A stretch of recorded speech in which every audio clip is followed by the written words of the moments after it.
Welcome, everyone. This is the information session for the UMass Chan Medical School's Morningside Graduate School of Biomedical Sciences. I am Dr. Ariana Belayan, the Assistant Dean for Admissions and Recruiting here, and I'm really excited to jump right into our agenda, do a quick introduction of our presenters, and then turn it over to our first speaker. So today we're going to do an introduction to our school and the UMass Chan Medical School, that is, as well as the Morningside Graduate School of Biomedical Sciences. You'll hear about research highlights, both facilities and news, nitty-gritty about the admissions process, diversity and inclusion activities on campus, career development resources, and then we'll save plenty of time for questions. Speaking of questions, feel free to type them in the chat as we go. My admissions colleague Emily will be monitoring that, but we will save questions to the end. We will also invite you to jump on video or audio at the end, or continue to just type questions into the chat. We'll take questions at the end. To that effect, please mute yourselves when you are not talking when we're in the Q&A session. So today we're going to hear from leadership in the Morningside Graduate School of Biomedical Sciences. I won't read them all out to you here. You'll see these wonderful faces in just a minute. I'm really excited for you to get all of this content. So without ado, I'm going to turn it over to our Dean, Dr. Mary Ellen Lane. Hi, and welcome. I am very excited to have the opportunity to tell you about our fantastic graduate school. I think that it's probably the case that many of you are familiar with our institution and with the great research that goes on here. You may have followed the news and know that very recently, due to a large gift, we are now known as UMass Chan, and our school is the Morningside Graduate School of Biomedical Sciences. One of the things I am most proud of in leading this school is, you may know our institution from the world-class faculty we have and the great research that goes on here. In our school, students are a very big part of the research enterprise, and they are often the drivers of the research and discovery that goes on here. And our faculty are not only fantastic scientists, but they're really committed to the education and training process. They take this process very seriously. Next slide. So a little bit about who we are, some of our accomplishments at this institution. We have very accomplished students. We have 7 Weintraub awardees. The Weintraub Award is a national award that recognizes students working in the area of cellular and molecular biology. We have had 6 HHMI pre-doc fellows. We have 1 HHMI Gilliam fellow. And we have at least 30 NRSA pre-doc fellows as well. Back to the last slide. Okay, our faculty includes 7 HHMI investigators, winners of the Breakthrough and Lasker Prize, 1 Nobel laureate, 7 National Academy members, and 3 Presidential Career Fellows. Next slide. So we enroll about 400 students, so 382 is the current number. And this pie chart shows you sort of how they're broken down. The vast majority of students in our school are pursuing a PhD in biomedical sciences. About 20% of the students are in the MD PhD program, and then we have a few smaller programs and some pre-matriculation programs. Of those pursuing a PhD in biomedical sciences, the majority of those are in the umbrella admissions pathway that are generally pursuing basic biomedical sciences, and about 6% of our students are in the clinical and translational sciences PhD program. Those in the umbrella pathway officially join a program of study at the end of the first year, so they come in usually with interests that they define, but they come in uncommitted to any department or program. If you come in through the umbrella program pathway, all of the basic biomedical science programs are open to you. programs I'll talk about a little bit later have some specific curricular requirements, but a lot of flexibility to really design your own course of study. Next slide. All right, you're going to hear a little bit tonight about one of our pre-matriculation programs, the Post-Baccalaureate Research Education Program. Dr. Brian Lewis, who you will meet tonight, is one of the co-directors, along with Dr. Kate LaPam. The purpose of this program is to provide an opportunity for talented students from underrepresented or disadvantaged backgrounds to enhance their credentials for admission into top-tier PhD programs. So this is an NIH-funded program.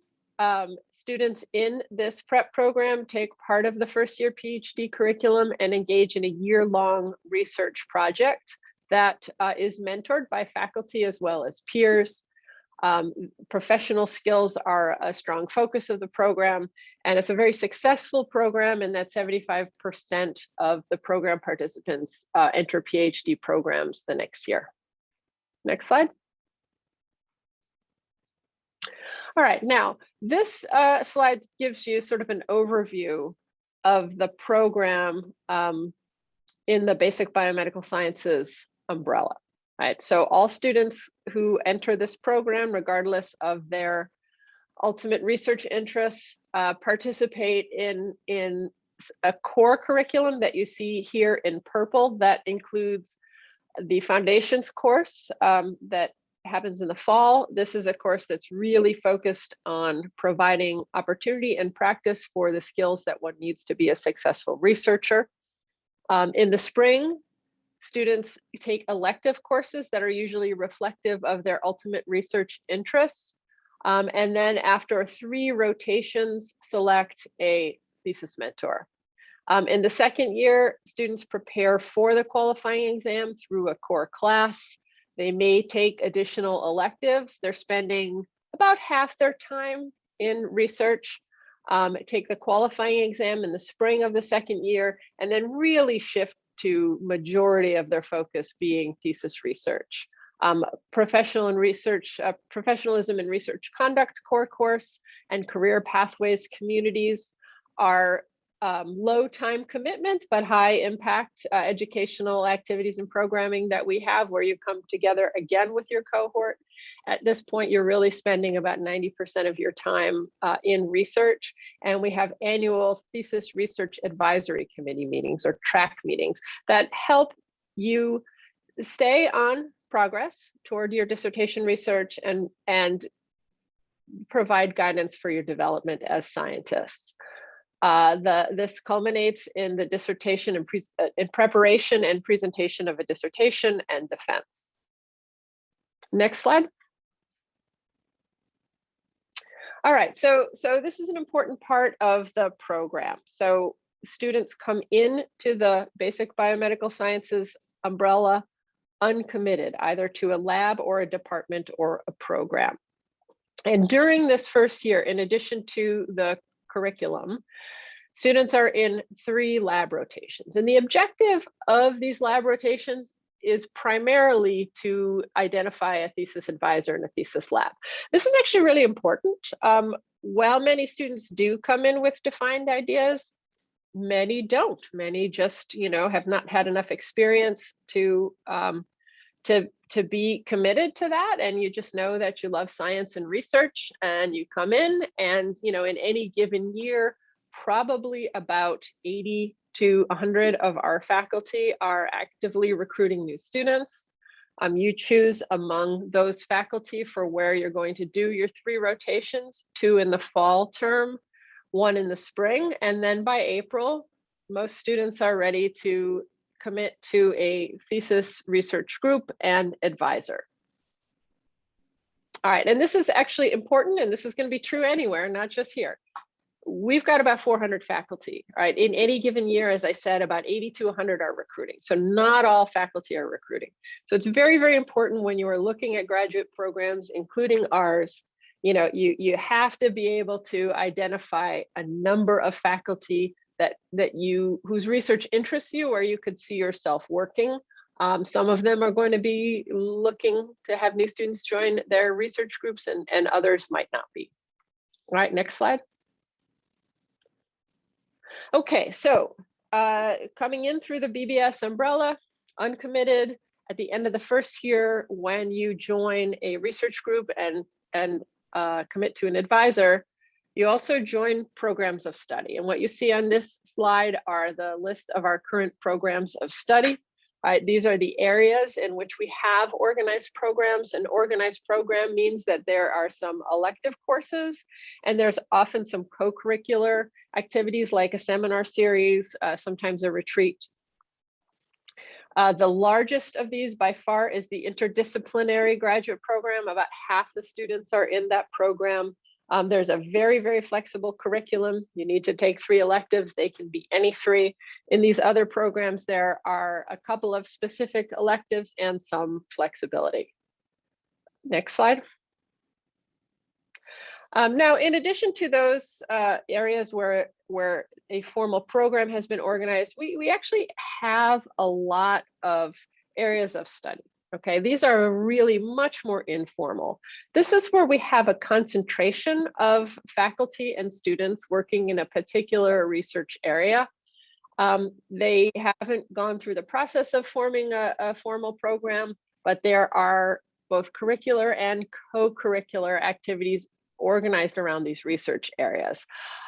This is a very dynamic set of groups, again, because it's not formalized. I think what you see here gives you an idea of where you really would find a concentrated group of students and faculty working in these research areas. And you will have really great training opportunities in these areas, as well as those that are indicated by our formal programs. Next slide. All right, student funding. So you probably know that if you're pursuing a PhD in biomedical sciences, you don't have to pay for this. You will have no educational costs for your graduate study, right?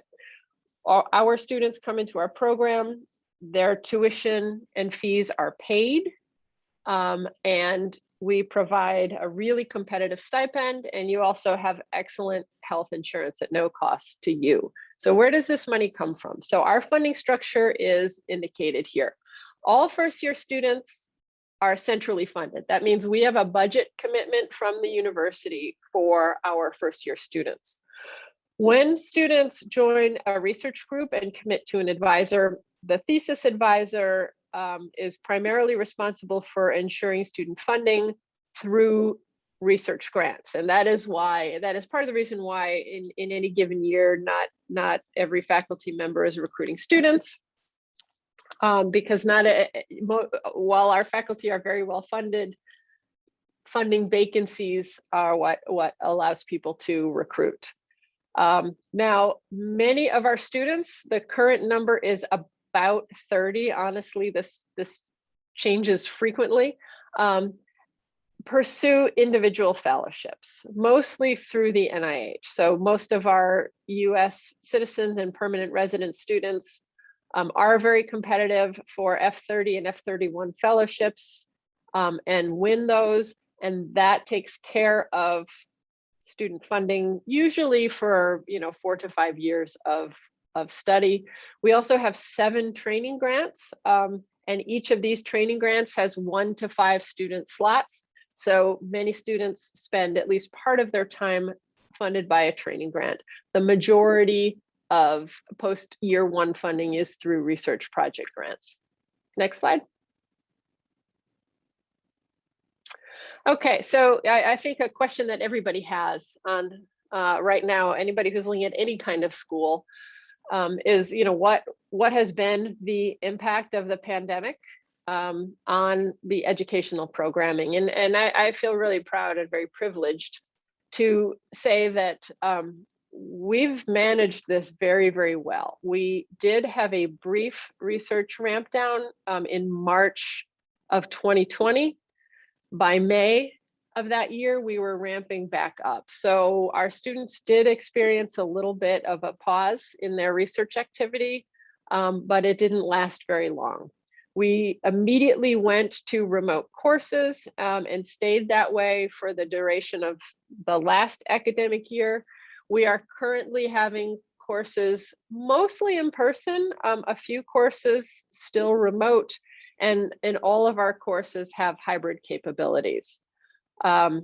We have seen actually quite an enormous increase in grant funding to our faculty. In many cases, this was directly COVID related. Several of our faculty pivoted to COVID research and won major grants to do that research. I think it's just a measure of the financial health of the institution and the research prominence of our faculty that we are in really good shape in terms of research funding. Now on our campus in current environment, we are observing universal masking. I'm in my office with the door closed, so I don't have my mask on. But if I were to walk out in the hall, I would put a mask on. People are masked during classes. People are masked in the lab. Last year, we were in a density reduction situation. This year, we're really operating mostly at normal density. We have weekly free on-campus COVID testing. So every week I get a COVID test. It's free to me. It's very reassuring. The main purpose of our on-campus testing program is really to ensure the health of the entire community. We actually do have a vaccine mandate that we've put in place this year, and we have 100% compliance with that. All right, now last year and this year, we have conducted all admissions interviews remotely. All right, so after your application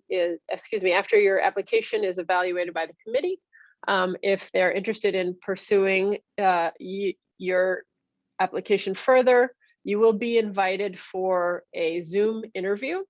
If that goes well and you receive an offer, we are hoping that we will be able to have some on-campus events, but the interview that is an important component of the admissions decision will be remote. We are now really in I think a fairly healthy, stable hybrid environment in terms of qualifying exams, thesis advisory committee meetings. People can opt to do those remotely or in person.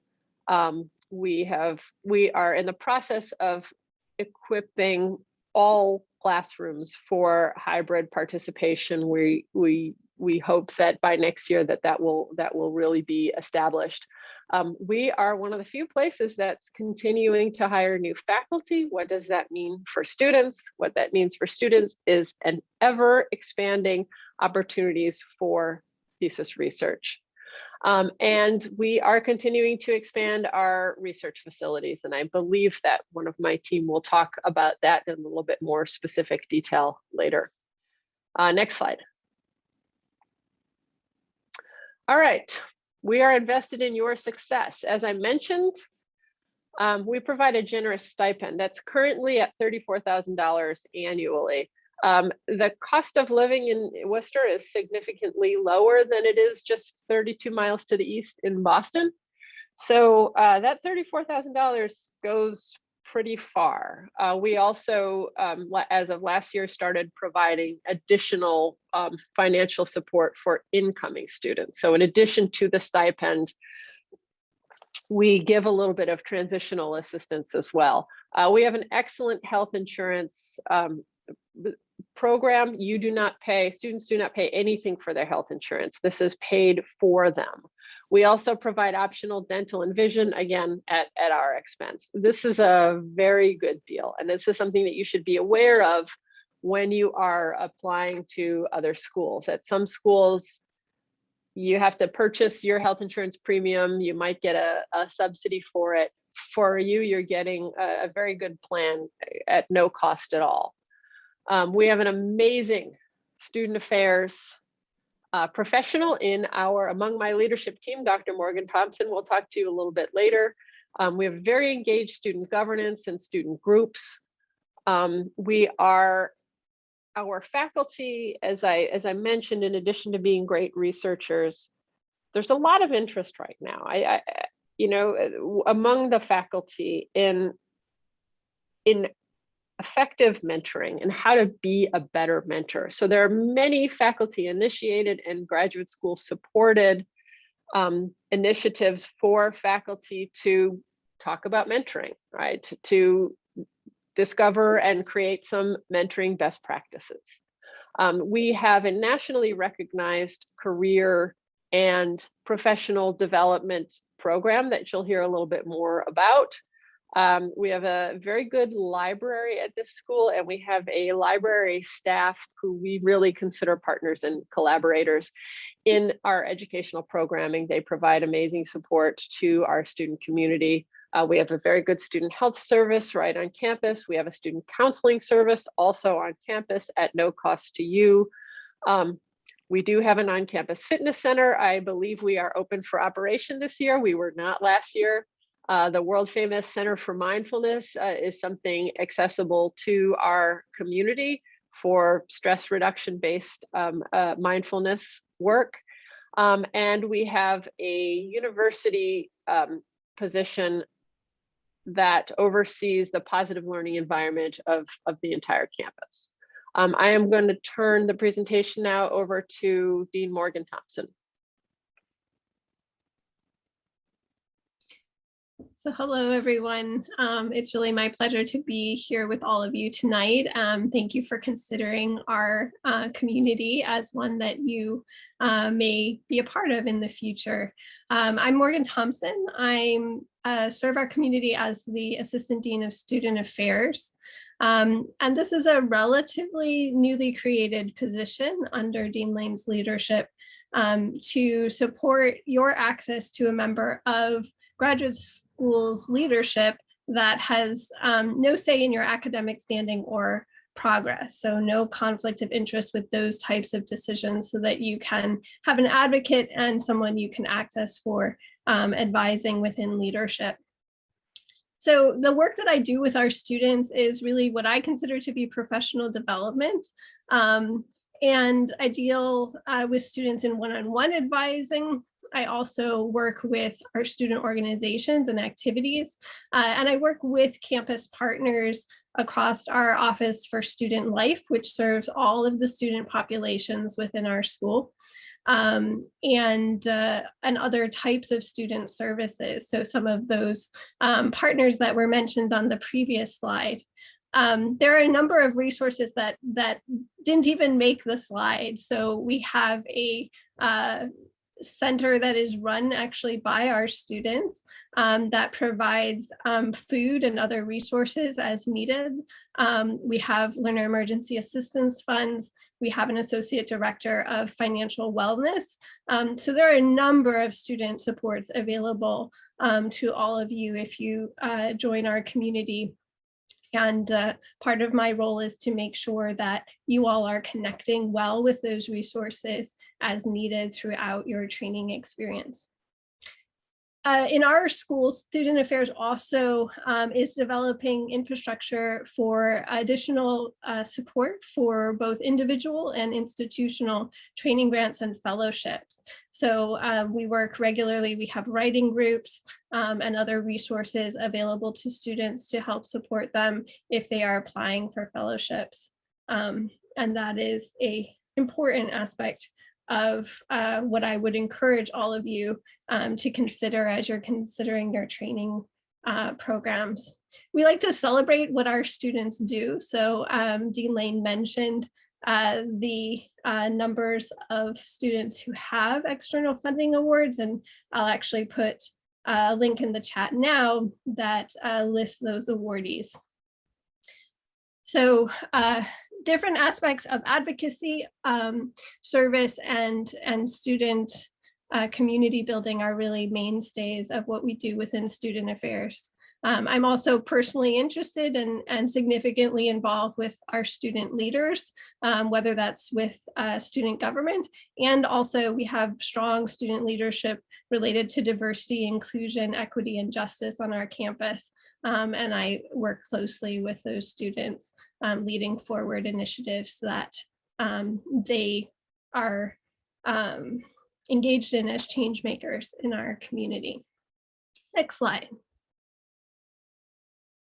Beyond our institution, I want to say a few words about Worcester. Our area is really rich and diverse in a lot of different things. It is the second largest city within Massachusetts. It has a number of colleges and universities. It has a lot of theaters and museums, a very active and vibrant music scene of all different kinds of music. Lots of parks, outdoor spaces, places to hike. We have a hiking club that is led by GSBS students, but is available to students across the 3 schools.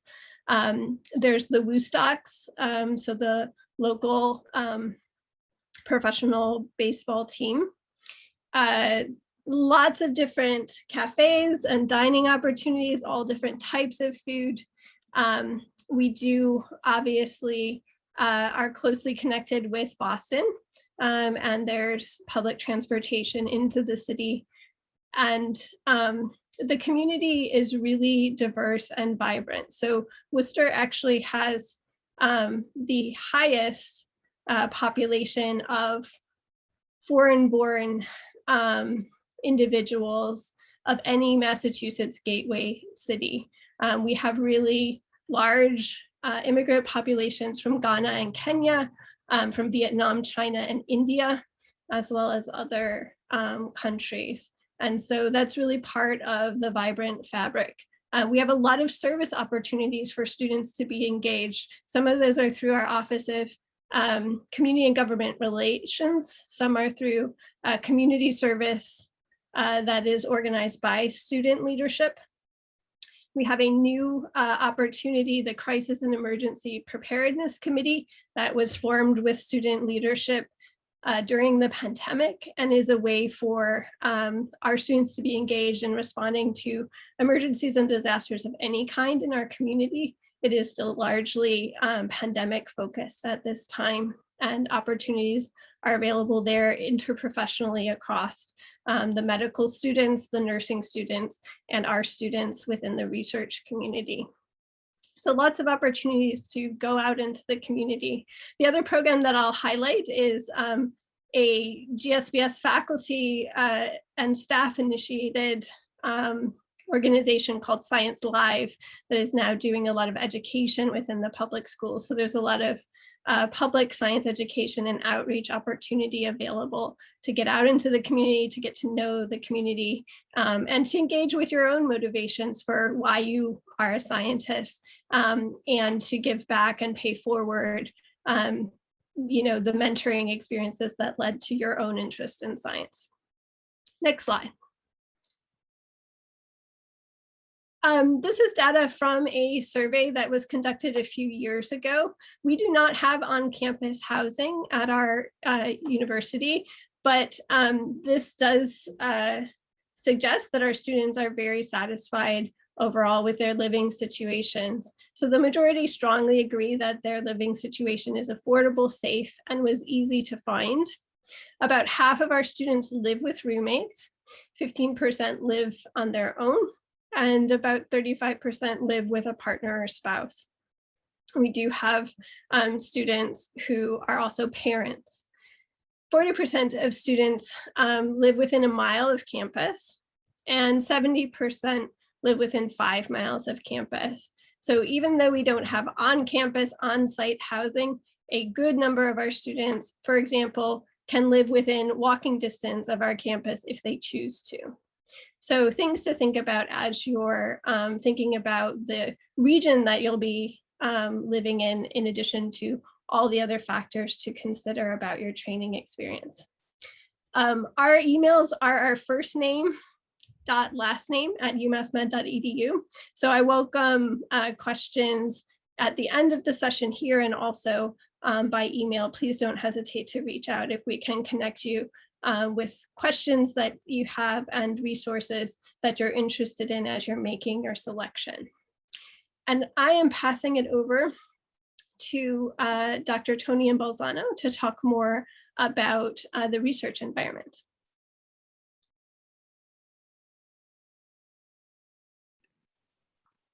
Well, great. Thank you. Thank you, Morgan. I'd also like to extend a warm welcome to everyone in the audience, and thank you for spending some time with us tonight.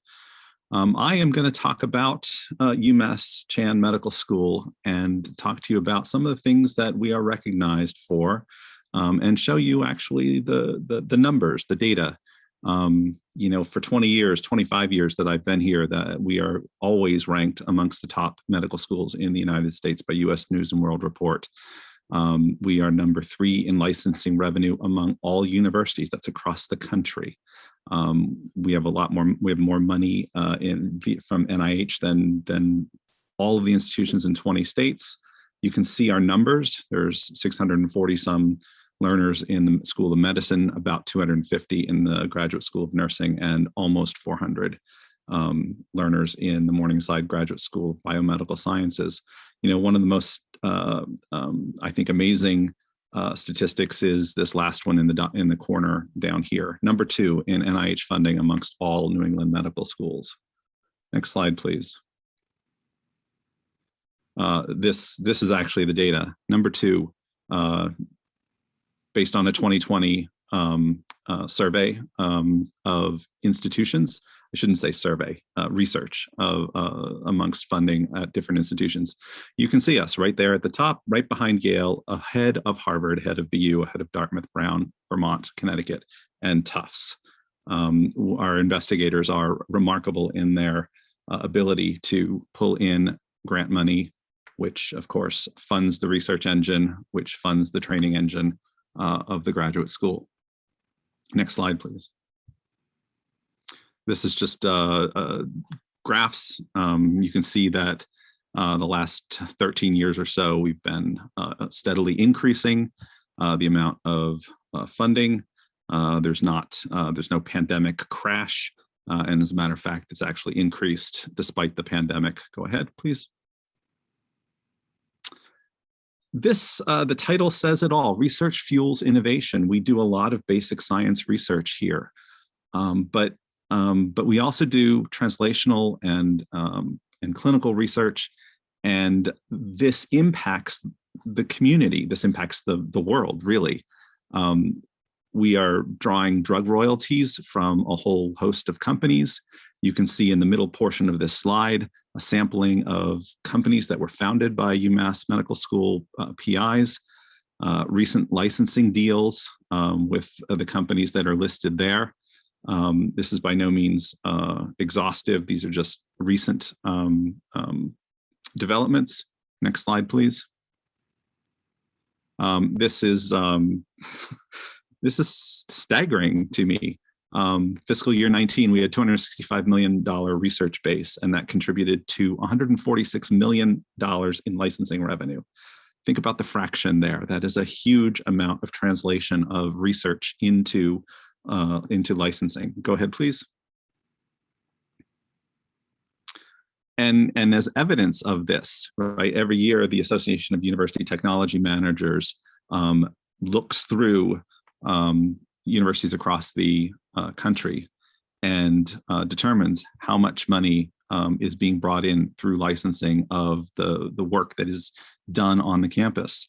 Again, you know, look, number 3 in the entire country. Okay, and I will point out that number 2 is the University of California system, not an individual university. So we really do. We do a lot of research. We do a lot of practical research. We do a lot of translatable research that turns into products, drugs, and other patentable licensing, licensable work. Go ahead, please. And just because you know, I like to show the data, right? This is not something that developed last year. So here's an article from 2010. Okay, UMass 8th in the nation in licensing revenue. Go ahead, please. Right, UMass maintains its position as national licensing leader. That's from 2012. 90% of the total income for the UMass system is from the medical school. I'm sorry about the animation here. It's a little bit out of order, but record number of patents, 2015. Go ahead, please.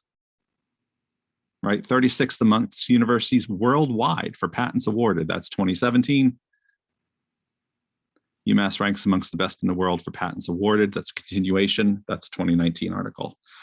So this is not, a flash in the pan. 1 year we got lucky. This is a longstanding trend, longstanding property of the medical school and its researchers. And you can be part of that. Go ahead, please. And finally, you've heard about this, but a picture is worth 1,000 words. The yellow building on the left side, that is our Albert Sherman Center that was completed in 2013. It hugely expanded the research capability on campus. You would think maybe that if you just built a building in 2013, you'd be done for a while. That is not the case. The orange building is slated to open later this year. It is a collaboration between the UMass Medical School and the VA. So there will be a new VA outpatient clinic. There'll be a huge amount of clinical space to treat veterans. There will also be office space in which to do research, and there will be training opportunities as well for our School of Medicine and School of Nursing colleagues. And then if you look in the sky blue, we have the NERB, okay? I'm relatively sure this will not be the permanent name, but it is currently the new education and research building. Construction has started. It will be opening in 2023. And again, there will be a significant, really significant increase in the amount of research space at this institution. Pandemic aside, some of you may be familiar with institutions. Maybe you were at institutions where faculty were furloughed, where research efforts were curtailed. That is not the case at UMass Medical School. As Dean Lane said, we are doing a remarkable job managing our finances through the pandemic. We do a remarkable job managing our finances just in general. And this is evidence, right? We are building buildings. We are hiring faculty. Once these buildings are in place, we will be hiring many more faculty. You can be part of this. Next slide, please. And I will turn it back to Dr. Belayan for a discussion of admissions.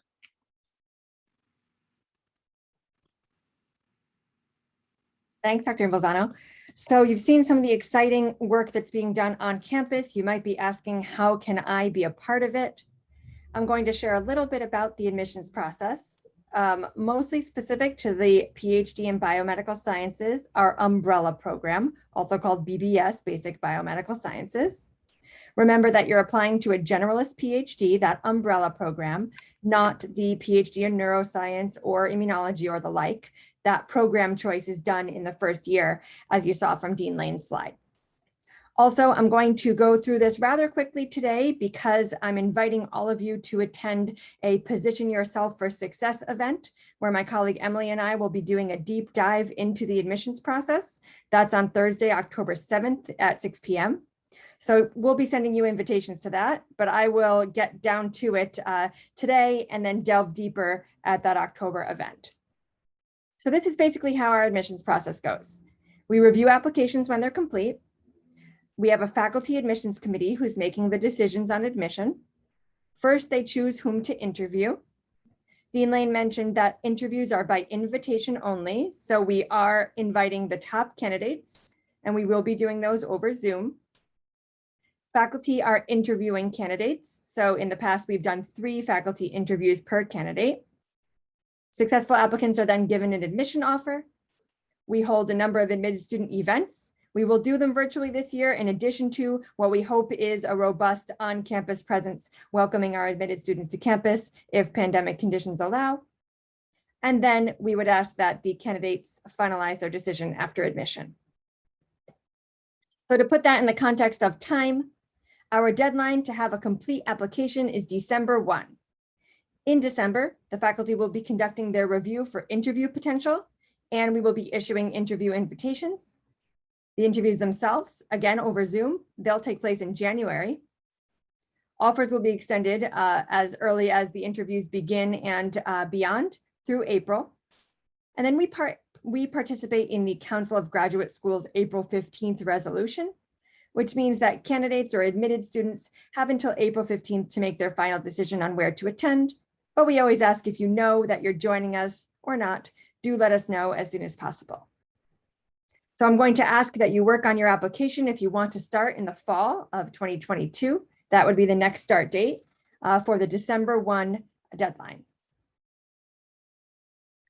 So you're going to be applying through Biomedical. Again, I'm not going to go into this nitty-gritty tonight, but I am going to share what we look for in your application. First, the components, and then exactly the type of applicant we're looking for. So you'll fill out the application on Biomedical. It's pretty straightforward. On Biomedical itself, you will upload a personal statement, unofficial transcripts, and 3 letters of recommendation. Academic preparedness is important, and I'll share a little bit about how we evaluate candidates in a second. But we are particularly interested in your personal statement and your research statement or your research description. So we want to know about you and your journey, your experience, your motivations, and we want to hear more about your research experience.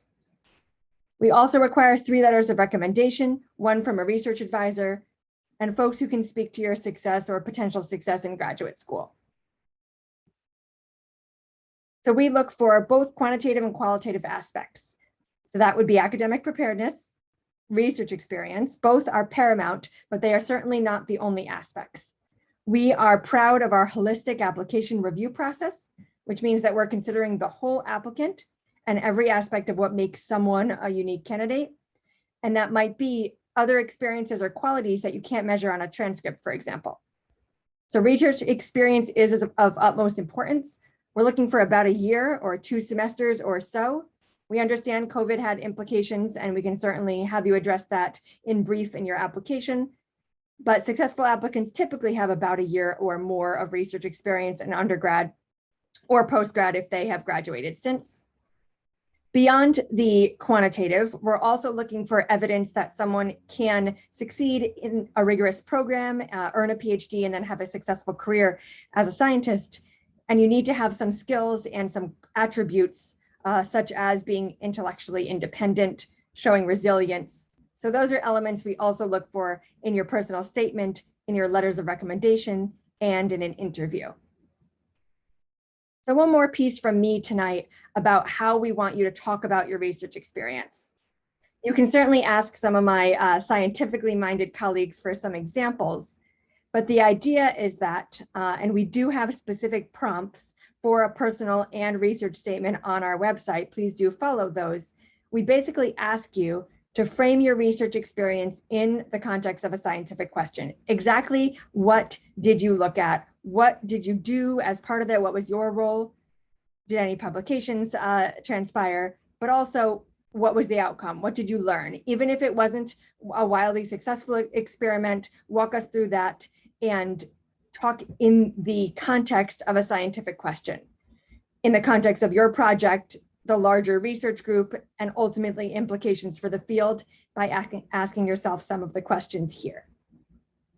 Without ado, I'm going to turn it over to my colleague, Dr. Brian Lewis, to discuss diversity initiatives.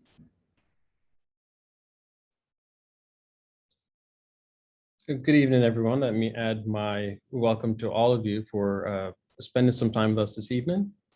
So I want to talk a little bit about our efforts here at both UMass Chan Medical School as an institution, but also within the Morningside Graduate School of Biomedical Sciences to enhance the diversity of our student population, and also really to foster an environment that is very inclusive and really supports student success. And so we are very proud of a few achievements over the course of the last decade or so within our graduate school. And the first is sort of highlighted here in the second bullet, which is that while our representational diversity is not quite where we want it to be just yet, we have a lot of work to do there. We've made significant strides over the past decade. And so our percentage of traditionally underrepresented students or students from traditionally underrepresented backgrounds has doubled within the past decade. What we're more satisfied with is the fact that whereas historically we looked 10 to 15 years ago, there's a great disparity between the retention and completion rates across our student body, where our URM students completed their degrees at far lower rates than our broader student body. That disparity has now been eliminated.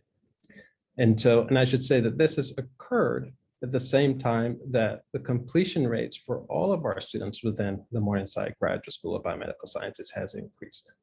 So all of our students are coming to an institution and into a graduate school where they are supported. They can do excellent science that you heard about from my colleagues previously, and they can do that in an environment that really supports their success. And so what has led to this? Well, there are many things that have contributed to this. The graduate school has paid a lot of attention over the last several years to enhance student support. And you heard both Dean Lane and Assistant Dean Thompson describe some of those. But we've also had some efforts that have been specifically targeted to our students from underrepresented backgrounds. And so I want to touch on a couple of those on the next slides. Among these have been access to mentors and advisors. We have fantastic diversity-focused student groups, and you've heard Dean Thompson describe her support for some of those groups. Some of these official groups is listed here: a diversity interest group and our SACNA student chapter. I should say our SACNA chapter won the award for Best New Student Chapter of the 2018 SACNA's annual meeting. And we have other student groups involved in equity, diversity, and inclusion efforts as well. And we have several NIH-funded programs. You heard Dean Lane mention our post-bac program, which I will just touch on very briefly because she very eloquently described that. But also another NIH-funded program, our Initiative to Maximize Student Development, or IMSD, that brings with it enhanced advising, cohort-based professional development activities, and very importantly, I think, really a venue or a mechanism for the development of community for our students from diverse backgrounds. Next slide, please. So the IMSD, again, is an NIH-funded program. I have the privilege of leading this together with Dr. Kate LePan. You heard Dean Lane describe the financial support structure for our students, where they're centrally supported for 1 year, and then in year 2, the PI becomes the primary mechanism of financial support. The IMSD provides an additional 18 to 24 months of support from this NIH grant. We provide additional mentoring supports for our students. There's, pre-COVID, when we could actually travel, there's actually travel support to present at national scientific meetings each year that our students are funded by the grant. Our students are doing this virtually now, but we're still providing support for that. And importantly, as I mentioned, we bring this cohort together twice a month where they present their research to their peers and engage in professional development workshops. Next slide, please. So again, Dean Lane very nicely described our post-bac program, so I'm not going to belabor this at all, but I have just above our application deadline, which is highlighted here in red for you, I have 2 bullet points that are italicized. And I really want to emphasize these because I think they're really important factors that have contributed to the high success rate that our prep students have displayed. And so the first, again, is that we have enhanced faculty advising and peer mentoring for all of our prep students. Each prep student has an assigned faculty advisor, an assigned peer mentor. And again, through these professional development and cohort activities that are taking place together with our IMSD funded PhD trainees, we really get the development of a cohort identity, we get the development of community, and that really supports the success of our students. Next slide, please. And so lastly, I just very briefly want to touch on, for those of you who may be a couple years out from graduating from college. So that's if you're going to graduate from college in December 2022 or later. I just want to highlight our summer undergraduate research program. If you are no longer eligible, please share information about this program with your friends who are currently still in college. And this is a fantastic NIH-funded program, has been funded now for 28 years. It is a 10-week intensive research experience with some of the esteemed faculty that you've heard my colleagues, Drs. Lane and Bolzano describe. You get research lectures from some of those faculty members, lots of networking sessions with current students, postdocs. You'll meet Dean Lane in person. You'll meet the director of the MD PhD program. And at the end of the summer, our students present their research at a poster presentation that's open to the entire campus. That's been our historical norm. Hopefully 2022 will be back to that. The past 2 years, we've had an abbreviated virtual program. But when we were doing this in person, our students who presented these posters then went to national scientific meetings and presented their work and won many awards for best poster presentation at these national scientific meetings. So we think that this is really a fantastic opportunity to get to know our institution, but also to sort of broaden the range of research that you experience before you apply to PhD programs. And so with that, I'm going to turn it over to my colleague, Dr. Cynthia Furman, who's going to talk about career and professional development.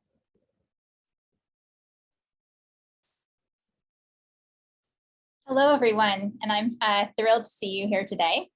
I'm going to tell you a little bit about how we prepare our graduates for their future career endeavors. That might seem like a long time from now, but in fact, the time flies by, and it's good to be thoughtful about choosing a program that will support you to ensure that you're prepared to move on to whatever next step you want after your PhD.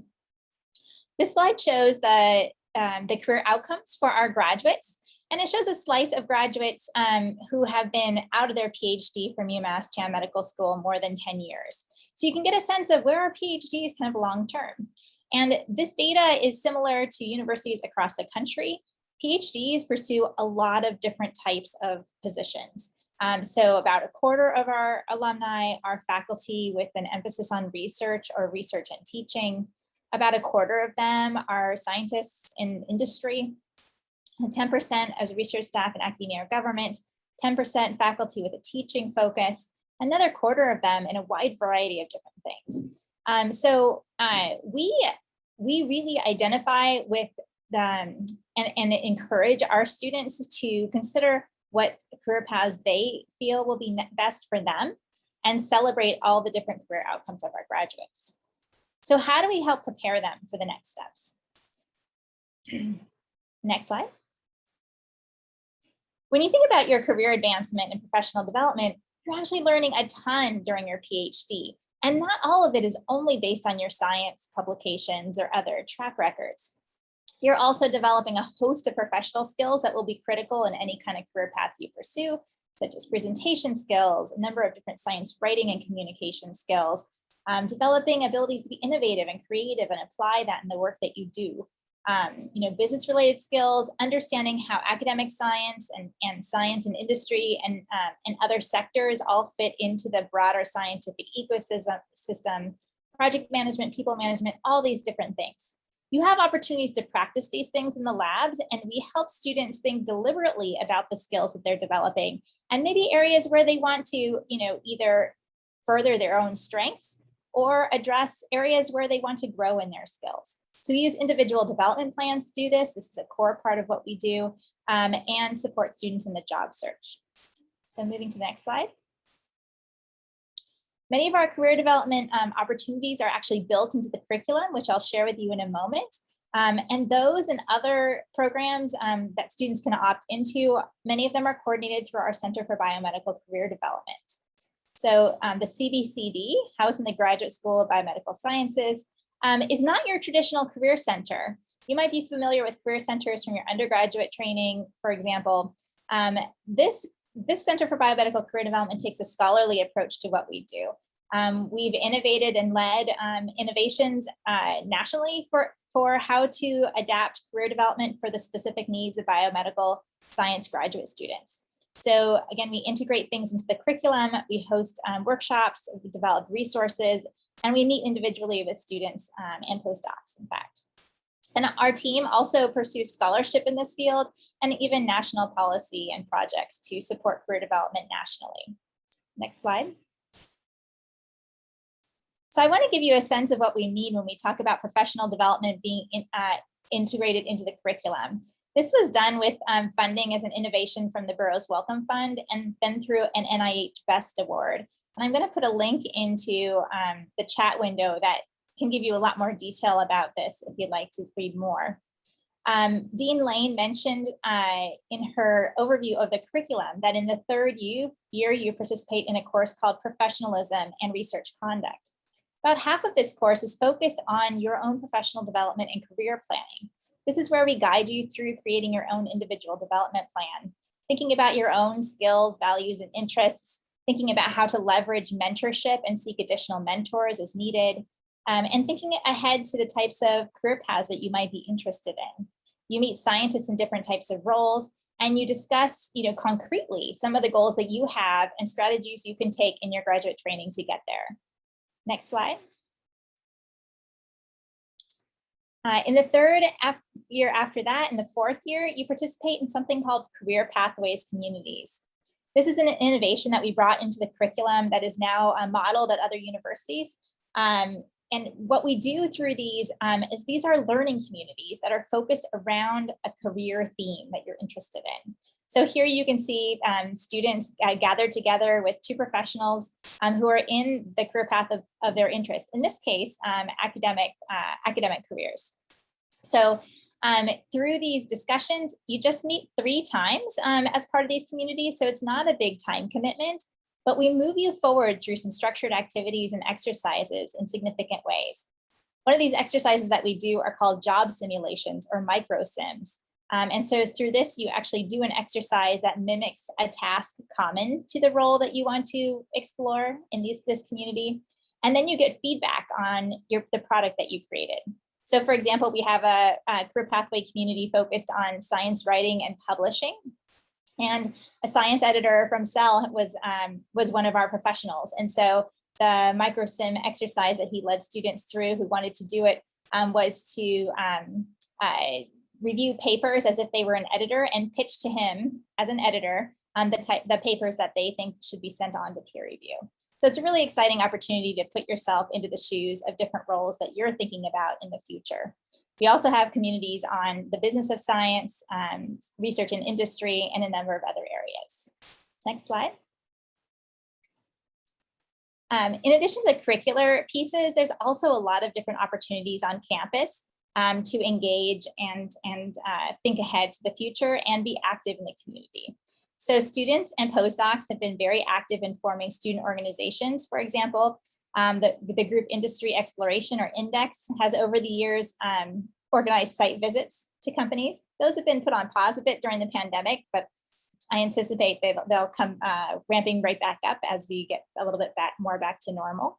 There's an entrepreneurship club on campus, a policy-related club on campus, a consulting club on campus, and also a student group that coordinates with our office to develop alumni networking events each year. Other campus resources available are Mass Biologics and the Center for Clinical and Translational Science, which hosts workshops, but also opportunities through Mass Biologics to meet scientists who are working in very much a company atmosphere and have scientists focused from discovery all the way up through manufacturing. I also want to point you to a national resource that I've been involved with developing and that I think might be helpful to you called My IDP. So this is free and hosted through AAAS, which is the organization who hosts the journal Science. We use My IDP in some of our curricula. It's also used by universities around the world. So if you're thinking and you're curious about seeing what directions might biomedical scientists move into after their PhD, you can go into this website, complete some exercises and get a sense of the types of roles that scientists move into. Next slide. So I want to end there and encourage you to connect with us. Our website is there, and we're really excited to meet you, and I want to encourage you to apply to join our graduate programs.